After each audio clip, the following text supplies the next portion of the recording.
බුදුරජාණන් වහන්සේ කතා කරද්දී කෙනෙක් සෝවාන් වෙනවා. ඒ කියන්නේ එයාගේ ආත්ම භාව 7කට කර්ම ඉතුරු වෙන්න අනිත් කර්ම ඔක්කොම ගෙවෙනවා. වචන කියද්දී සකදාගාම වෙනවා. කාම ලෝකෙට එක්වරක් පමණක් ඉතුරු වෙන්න කෙලෙස් ඉතුරු වෙලා අර වචන අහද්දී අනාගාමි වෙනවා. මේ කාම ලෝකෙට එන්නේ නැති වෙන්නම කර්ම ඡේ වෙනවා, කෙලෙස් සංයෝජන ඡේ වෙනවා. ඒ වචන අහද්දී බුදුරජාණන් වහන්සේ දහම් දෙසද්දී රහත් වෙනවා. සසරින් එතරට මිනිස්සු යනවා. කොච්චර අඬපු අයගේ ජීවිතවල ශෝකේ නැති වුණාද බුදුමුවින් පිට වෙච්ච වචනවලින්. බුදුරජාණන් වහන්සේගේ වචන වලින් මිනිසුන්ට අඬන්න සිද්ධ වුණාද? ඇඬීමෙන් නිදහස් වුණාද? මේ ශ්‍රීමත් දන්ත ධාතුන් වහන්සේගේ ස්පර්ශ වෙච්ච වචන ශෝකේ නැසනවා. ඒක තමයි ඊළඟට තියෙන්නේ. බලන්නකො ඒක ගැළපිලා මෙයා නැහැටි.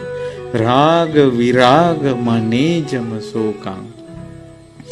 ඒ වචන වලින් රාගය නැසනවා. විරාගය ඇති කරනවා. මසෝකං සෝකේ නැති කරනවා. ධම්මම සංකත මප්පටිකූලං.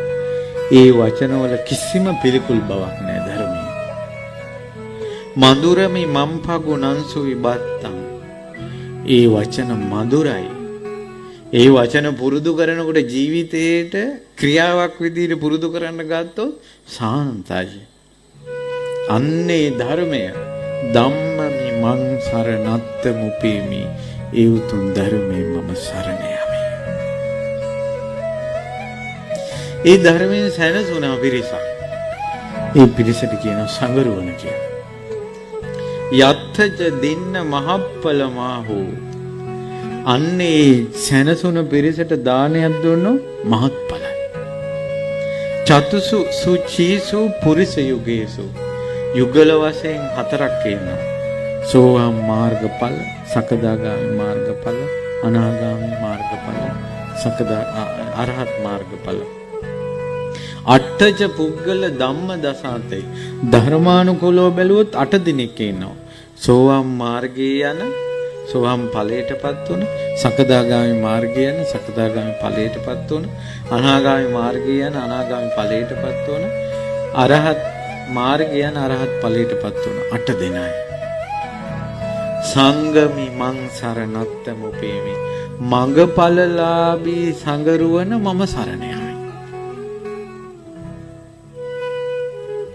ඒ නිසා මේ අද කාලේ ආම්දුනමක් අඳිනේ කඩාගත්තා කියලා හරි, බෝතලයක් අතේ තියාගෙන හිටියා කියලා හරි, අපි හරණ ගිය සංඝයා ඕන්න කියලාත් කියනවා නම් ඉතින් ඔයාලා සරණ ගිහිල්ලා ඇත්තේ එහෙම.